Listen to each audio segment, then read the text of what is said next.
నమస్తే మిత్రులారా, నేను మీ శ్రీనివాస్ చౌహాన్ అడ్వకేట్. మిత్రులారా, ఉమ్మడి ఆస్తులకు వారసత్వపు ఆస్తులకు మధ్య తేడా ఏంటి?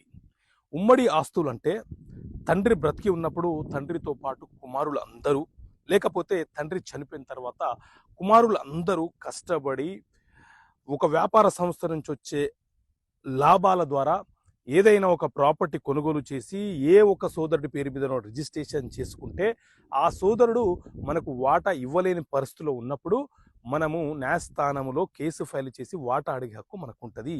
అది ఉమ్మడి ఆస్తి అని అంటారు మిత్రులారా.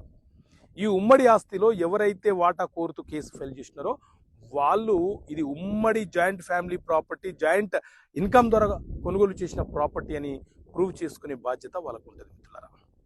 అదేవిధంగా వారసత్వపు ఆస్తి అని అంటే వారసత్వంగా అంటే తాతల నుంచి మన తండ్రుల నుంచి మనకు రావాల్సినటువంటి వాటా అడుగుతూ మనం న్యాయస్థానంలో suit for partition and separate position అనే కేసు ఫైల్ చేయవచ్చు మిత్రులారా.